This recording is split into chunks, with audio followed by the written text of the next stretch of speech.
Hello दोस्तों, Gyanchandra fabrication में आप लोगों का स्वागत है। दोस्तों आज के इस वीडियो में मैं आप लोगों को पताम वाला जो पाइप होता है उसमें फ्रेम बना करके दिखाने वाला हूं। दोस्तों यदि आप लोग फैब्रिकेशन का काम करते हैं तो बहुत से ऐसे लोग हैं जो कि इसके बारे में अच्छी तरह से जानते होंगे, लेकिन जो बिगिनर हैं वो इसके बारे में नहीं जानते होंगे। तो आज के इस वीडियो में मैं आप लोगों को बताने वाला हूँ कि खच वाली जो पाइप होती है, जिसे पताम वाली भी पाइप आप लोग बोलते हैं, तो उसमें जैसे फ्रेम किस तरह से बनता है।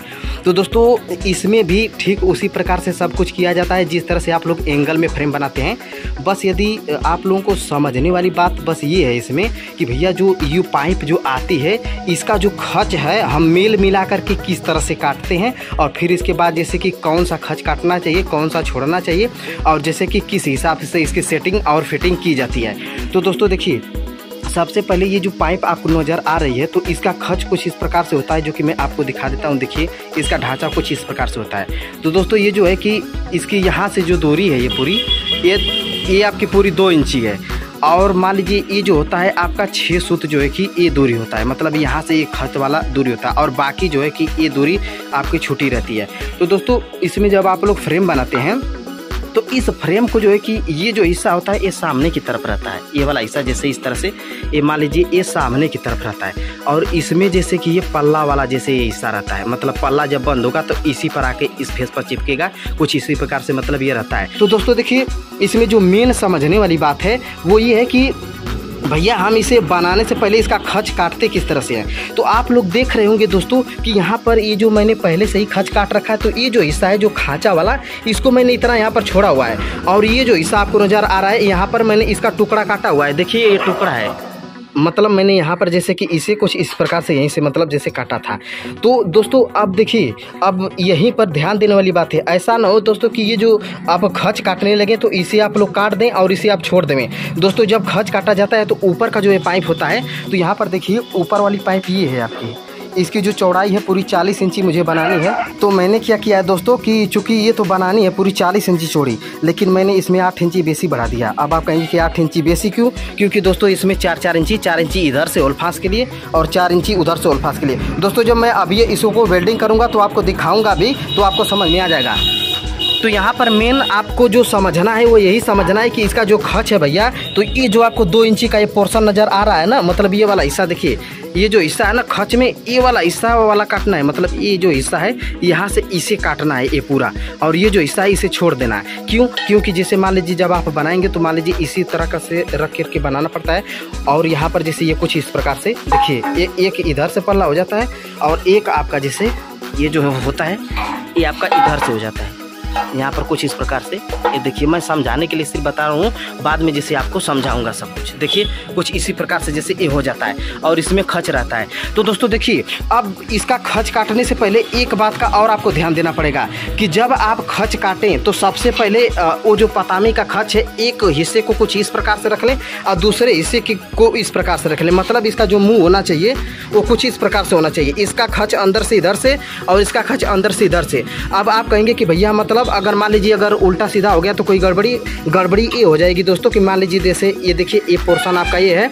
और मतलब ये इससे मेल खाता है। लेकिन अगर मान लीजिए अगर मैंने इसे उल्टा काट दिया, अगर मान लीजिए जैसे कि इसका पोर्शन जैसे इधर से काटा है, अगर मान लीजिए इसका देखिए इधर से पोर्शन ये इस तरह से आ रहा है, अगर मान लीजिए इसका भी मैं इधर से काट लूँगा तो भैया ये भी इधर से हो जाएगा और ये भी इधर से हो जाएगा, तो मेल नहीं खाएगा। मतलब ये जब इस तरह से कटेगा तभी इसका मेल खाएगा। तो दोस्तों इसका खच काटने से पहले, मतलब इसका एक खच काटने से पहले जो कटा हुआ है इसमें खच, ये काटने से पहले आपको पहले इस पाइप को कुछ इस प्रकार से मिला लेना है, यहाँ पर कुछ इस तरह से, और दूसरे पाइप को कुछ इस प्रकार से इस तरह से मिला लेना, ताकि दोनों का आमने सामने जैसे हो जाए। तो उसके बाद यहाँ का इसका ट्रिक मार करके इसे आप लोग यह काटे, और इसका ट्रिक ये। अब आप कहेंगे कि भैया ये कितना गहरा काटेंगे, मतलब ये इसकी गहराई कितनी होगी। तो दोस्तों चूंकि इसमें पिलना है, तो जैसा कि मैंने पहले ही बताया कि ये जो है आपका ये करीब ये आपका 6 सूत है, यहाँ से ले करके मतलब यहाँ से यहाँ तक ये 6 सूत है।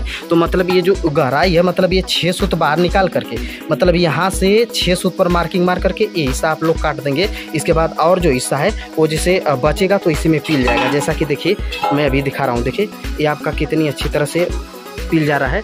यहाँ पर देखिए ये आपका जो खत हो गया, जब मैं इस पर मिला रहा हूँ इसमें कुछ इस प्रकार से, तो यहाँ पर देखिए ये वाला हिस्सा देखिए ये कितनी अच्छी तरह से जैसे इसमें चिपक जा रहा है। यहाँ पर देखिए ये तो मतलब इसी तरह से मतलब किया जाता है। तो दोस्तों चलिए अभी मैं क्या करता हूँ कि इसे अच्छी तरह से व्यवस्थित कर लेता हूँ, उसके बाद वेल्डिंग मार करके सब कुछ कंप्लीट करके भी एक बार आपको समझा देता हूँ ताकि अच्छी तरह से समझ में आ जाए। तो आप लोग वीडियो में बने रहें। तो दोस्तों आप लोग यहाँ पर देख सकते हैं कि मैंने इस फ्रेम को थोड़ा सा व्यवस्थित करके यहाँ पर टाक लिया है। अभी पूरा फाइनल वेल्डिंग नहीं मारा है, अभी सिर्फ टाकी मारा है। पहले मैंने आपको कहा था ना कि पहले एक बार मैं टाका मार के आपको दिखा देता हूँ। तो यहाँ पर देखिए एक टाका इधर है, एक टाका इधर है। मैंने जैसे कि ये फ्रेम को थोड़ा सा साल दिया है, इसके बाद जैसे मैंने सोचा कि आपको थोड़ा सा समझा दूँ, इसके बाद जैसे इसके फाइनल मारूंगा। तो यहाँ पर देखिए ये खच सब देखिए दोस्तों, ये कितनी अच्छी तरह से ये सब ये देखिए काट करके इसमें पिया हुआ है। और दोस्तों ये जो हिस्सा है ये देखिए, ये जो खच बना हुआ है इसी में जैसे पल्ला पिएगा, मतलब जो पल्ला बनेगा वो इसमें रहेगा। तो दोस्तों यहाँ पर एक बात और कवर कर देता हूँ जो कि मेरा छूट गया था, वो ये कि दोस्तों आपके मन में प्रश्न होगा कि भैया जब हम इस तरह के फ्रेम बनाएंगे तो हमें जो है कि इस जो बड़े वाले लेंथ है, मतलब वहाँ से वहाँ तक जो बाजू वाला है, इसे कितना बड़ा काटेंगे और ये जो है ऊपर का कितना बड़ा काटेंगे। तो दोस्तों देखिए ऊपर का आपको नज़र आ रहा है कि चूँकि ये पूरा तो 40 इंची था जैसा कि मैंने अभी नाप कर दिखाया, लेकिन यहाँ पर मैंने 4-4 इंची होल फांस भी लगाया है अगल बगल। देखिए ये 4-4 इंची होल फांस भी लगाया और यहाँ पर तो और 2-2 होल फांस और लगेंगे, तो वो तो बाद में मैं लगाऊंगा। तो यहाँ पर देखिए पहले होल फांस के लिए यहाँ पर मैंने क्या किया था, इसे 8 इंची बड़ा काट दिया था ताकि 4 इंची इधर और 4 इंची आपका जैसे इधर का होल फांस निकल जाए। तो दोस्तों ये आप देखिए ऊपर का जो हिस्सा है जितना भी चौड़ा चाहिएगा, मतलब जितना भी चौड़ाई रहेगी उसमें आप लोग क्या कीजिएगा कि 8 इंची बेसी बड़ा करके काटिएगा।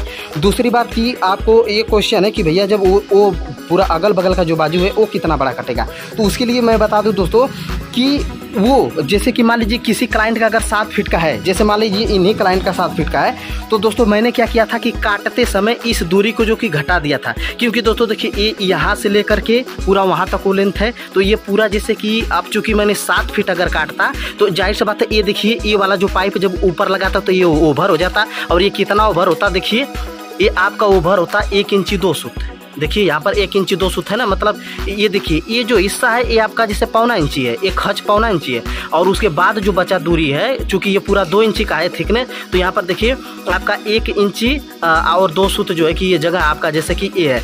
तो मतलब जब आप ये पूरी दूरी काटेंगे जो बड़ा वाला, तो आप लोग 1 इंची 2 सूत घटा दीजिएगा, इसके बाद जैसे काटिएगा, ताकि दोस्तों जब आप इसके फेस में मिलाएं तो ये जैसे कि ये जो दूरी 1 इंची 2 सूत है ये जैसे मिल करके पूरा 7 फीट का दूरी बना ले। तो मतलब यही जो छूट गया था वो मैं आप लोगों को बता रहा हूँ। तो यहाँ पर दोस्तों अब कुछ नहीं करना है, अब मुझे क्या करना है कि चूँकि इनका जो है कि एक पलिया है, तो यहाँ पर मैं एक और कब्जा लगा दूंगा और एक और दोस्तों यहाँ पर जैसे कि 1.5 सूत का जो आपका जैसे कि पटरी का मतलब इस तरह से मोड़ करके यहाँ पर कुछ खच के रूप में यहाँ पर जोड़ूंगा, यहाँ पर कुछ जोड़ूंगा इस तरह से, ताकि जो है कि जब पल्ला यहाँ पर बंद हो तो इसमें सीट को नहीं फंस सके। और एक यहाँ पर 42-43 इंची के आसपास का भी एक जैसे यहाँ पर भी इस तरह से जोड़ दूंगा, ताकि जैसे यहाँ पर भी जैसे ये पल्ला जब बंद हो तो इसमें फंस सके। तो मतलब वो तो आप लोग समझ ही रहेंगे, वो तो आप कोढ़ा बना सकते हैं। तो यहाँ पर कुछ इसी प्रकार से दोस्तों करना है। तो दोस्तों यहाँ पर आप लोग देख सकते हैं कि मैंने इस फ्रेम को कंप्लीट कर लिया है, लेकिन अब यहाँ पर एक 1 मोर कंडीशन और आ गया दोस्तों। अब आप कहेंगे कि वो क्या दोस्तों, दरअसल क्लाइंट अभी आए थे और उन्होंने कहा कि भैया ये जो फ्रेम आप बनाए हैं इसके अंदर एक रोशनदान भी लगा दीजिए, मतलब कि इसके बाहर नहीं। देखिए रोशनदान जो है कि ये फ्रेम तो कंप्लीट है, तो जाहिर सी बात है कि ये बाहर से भी अलग से लग के जोड़ा सकता है, लेकिन उन्होंने कहा कि भैया इसके अंदर से मतलब 1 फुट का रोशनदान भी जैसे इसके अंदर से लगा दीजिए। जब ये जाम हो जाएगा तो मतलब जो पल्ला रहेगा उसके इधर ही रहेगा, तो वो अब जैसे सेटिंग हो जाएगी उसकी। तो अब दोस्तों चूंकि अब क्लाइंट का भैया डिमांड है तो अब उसको पूरा करना ही पड़ेगा। तो दोस्तों चलिए अब मैं क्या करता हूं कि आप लोगों के सामने ही वो रोशनदान भी थोड़ा सा लगा करके और जोड़ के आपको दिखा देता हूं, क्योंकि अब ये कंप्लीट तो हो चुका था। क्योंकि यहाँ पर देखिए मैंने कब्जा भी जोड़ दिया था, वहाँ पर 1 2 3 वो कब्जा भी हो गया था।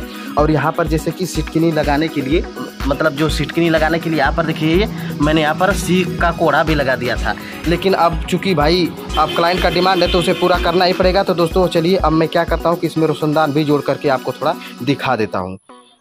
तो दोस्तों यहाँ पर मैं थोड़ा सा वीडियो को फास्ट करके ये सब चीज़ें दिखाऊंगा ताकि जैसे समय की बर्बादी ना हो। वैसे तो दोस्तों इसमें रोशनदान किस तरह से जोड़ा जाएगा वो तो आप लोग समझ ही गए होंगे, लेकिन थोड़ा सा आप लोग कहते हैं ना कि भाई थोड़ा सा लाइव भी कुछ करके दिखा दीजिए। तो यहाँ पर दोस्तों थोड़ा सा मैं इस रोशनदान को यहाँ पर जोड़ करके आप लोगों के सामने ही दिखा देता हूँ। तो यहाँ पर दोस्तों देखिए ये पटरी में जैसे मैं यहाँ पर इसका फ्रेम साल रहा हूँ, लेकिन दोस्तों चूंकि सामने का फेस लुक थोड़ा सा अच्छा है, इसके लिए दोस्तों मैं क्या करूँगा कि यहाँ पर देखिए 2 इंची का पाइप जो है कि मैंने पहले से काट रखा है, इसे मैं यहाँ पर लगा रहा हूँ ताकि जैसे फ्रेम का जैसे शोभा जो है वो थोड़ा सा बढ़ जाए। तो यहाँ पर दोस्तों देखिए करीब करीब 1 फीट में ही मुझे इस रोशनदान को जैसे कंप्लीट करना है। तो यहाँ पर मैं इसे जोड़ करके कंप्लीट कर रहा हूँ। तो दोस्तों यहाँ पर देखिए जो भी कार्य मैं कर रहा हूँ वो आपको लाइव करके दिखा दे रहा हूँ। यहाँ पर दोस्तों रोशनदान का जो कौन सी डिज़ाइन यहाँ पर लगेगी वो भी जैसे मैं आपको यहाँ पर जोड़ करके दिखाऊँगा। तो यहाँ पर आप लोग इत्मीनान से वीडियो में बने रहें। दोस्तों ये जो डिज़ाइन मैं रोशनदान का बना रहा हूँ, इससे पहले मैंने एक बार बना करके पूरा आपको प्रोसेस दिखाया था। उसका वीडियो जो है मैं यूट्यूब पर अपलोड किया हूँ। मतलब ये जो रोशनदान जिस डिज़ाइन में बनेगी वो वीडियो की बात कर रहा हूँ। तो दोस्तों उसे अगर आप लोग नहीं देखे हैं तो मैं उसका लिंक जो है कि डिस्क्रिप्शन में डाल दूँगा। आप लोग वहाँ पर भी जा कर के इसे देख सकते हैं। तो यहाँ पर दोस्तों देख सकते हैं कि मैं जो है कि इसे कुछ इस प्रकार से जोड़ लिया हूँ। और दोस्तों ये जो डिज़ाइन मैं इसमें रख रहा हूँ जोड़ने के लिए, दोस्तों ये किस तरह से मोड़ा जाएगा इसके बारे में भी मैंने एक प्रॉपर वीडियो बनाया। मतलब जो रोशनदान ये मैंने बनाया था तो इसमें मैंने सभी कुछ आप लोगों को प्रॉपर जैसे कि करके दिखाया था कि जैसे ये यू मतलब जो ये शिवलिंग डिज़ाइन है ये किस तरह से मोड़ी जाती है, और जैसे कि इसे कितना पर काटेंगे, किस हिसाब से सेंटर मिलाएंगे, सब कुछ दोस्तों मैंने इस रोशनदान को किस तरह से बनाएंगे इसके बारे में जानकारी दे दी है। उसका लिंक जो है कि डिस्क्रिप्शन में मैंने डाल रखा है। तो अगर आप लोग चाहेंगे देखना कि भैया ये रोशनदान किस तरह से बनेगा तो आप लोग वीडियो के डिस्क्रिप्शन में जा सकते हैं, उसका लिंक वहाँ पर मिल जाएगा। तो दोस्तों यहाँ पर देख सकते हैं कि यहाँ पर ये रोशनदान भी जैसे कि बन करके अब कंप्लीट हो गया। और दोस्तों ये अब फ्रेम लगभग जो कंप्लीट होना है वो हो चुका है। सो दोस्तों अब आप लोग देख सकते हैं कि फाइनली ये जो फ्रेम है वो बन के तैयार हो चुका है। और यहाँ पर देखिए इस पटा कब्जा है, और इस पटा जैसे यहाँ पर फंसाने के लिए पल्ला को सिटकुनी फंसाने के लिए एक यहाँ पर मैंने लगा दिया है। और दोस्तों एक यहाँ पर देखिए एक कोढ़ा लगा दिया है, ताकि जैसे जब यहाँ पर पल्ला बंद हो तो सिटकुनी जब यहाँ पर लग जाए तो यहाँ पर जैसे इसमें आराम से घुस जाए तो पल्ला फंस जाए। दोस्तों ये जो 2 इंची का पाइप है इसके लगाने का सिर्फ सुंदरता बढ़ाने वाला मकसद नहीं था दोस्तों, बल्कि इसमें एक मकसद और था कि मान लीजिए जब इसमें पल्ला लगेगा तो जाहिर सी बात है इधर खच है तो यहाँ तो पिल जाएगा। तो यहाँ पर भी जैसे यहाँ पर जो सिटकुनी आप देख रहे हैं इसके इधर का जो इतना पल्ला जो सेटिंग होगी तो जब बंद होगा तो कम से कम इसका इतना भी हिस्सा यहाँ भी आएगा। तो जब आएगा तो मान लीजिए जैसे कि क्या होगा कि जब इसमें रहेगा क्योंकि इस पर तो पिलना है तो यहाँ पर जब इसके फेस में यहाँ पर जब ये रहेगा तो मतलब उधर से नज़र नहीं आएगा। बाकी ये रोशनदान का ऐसा तो खुला ही रहेगा, लेकिन जब पल्ला बंद हो जाएगा तो इस पे आकर चिपक जाएगा इस फेस पर। और यहाँ पर बाद में अपनी सिटकुनी यहाँ पर जैसे लगा देंगे। तो यहाँ पर 2 मकसद था, एक तो इस फ्रेम की सुंदरता को बढ़ाना और दूसरा इस पल्ले के मतलब कि यहाँ पर गैप को न दिखाना। क्योंकि दोस्तों अगर मान लीजिए ये 2 इंची का नहीं लगता तो जब ये पटरी रहती है जब यहाँ पर पल्ला बंद हो जाता तो यहाँ पर भी फाक दिखाता। तो अब 2 इंची का है तो जब इस पर आ जाएगा तो मतलब ये पल्ला में ऊपर फाक भी नहीं रहेगा और जैसे ये फ्रेम जो कि अच्छा से जैसे देखने में भी लुक में अच्छा नजर आएगा। तो दोस्तों फाइनली मैं उम्मीद करता हूँ कि आप लोग भी जो पतामी वाला जो फ्रेम होता है उसमें जैसे पल्ला बनाना जान गए होंगे। अब दोस्तों यहाँ पर मैं थोड़ा इसी प्राइस की भी बात कर देता हूँ कि ये जैसे कि किस रेट में जैसे ये जाएगा। तो दोस्तों इसको मैंने 85 रुपये किलो पर ख़रीदा था दोस्तों। और जो पाइप होती है वो इस समय 68 रुपये 70 रुपये किलो चल रही है, लेकिन चूंकि ये खच वाला है तो ये थोड़ा महंगा मिलता है। तो ये मैंने 85 रुपये किलो पर ख़रीदा था और मैं इसे बेचूंगा 110 रुपये किलो पर। मतलब कि ये जो फ्रेम खच वाली जो बनती है इस पर 25 से 30 रुपये मजदूरी मतलब रखी जाती है अपने हिसाब से। तो मैं जो है कि इस पर 25 रुपये मजदूरी जैसे इस पर रखूँगा तो मैं इसे 110 रुपये किलो पर मैं बेचूंगा। तो वैसे आप लोग भी अगर बनाएंगे दोस्तों इस तरह के फ्रेम तो आप भी जैसे कि उस पर जैसे 25 रुपये या 30 रुपये आप मजदूरी रख सकते हैं पर केजी के हिसाब से। तो उम्मीद करता हूँ कि ये फ्रेम आपको अच्छा लगा होगा। अगर वीडियो अच्छी लगी तो लाइक कीजिए, चैनल पर नहीं तो सब्सक्राइब कीजिए। अब हम मिलेंगे किसी नई वीडियो में किसी नई जानकारी के साथ, तब तक दीजिए इजाज़त, नमस्कार।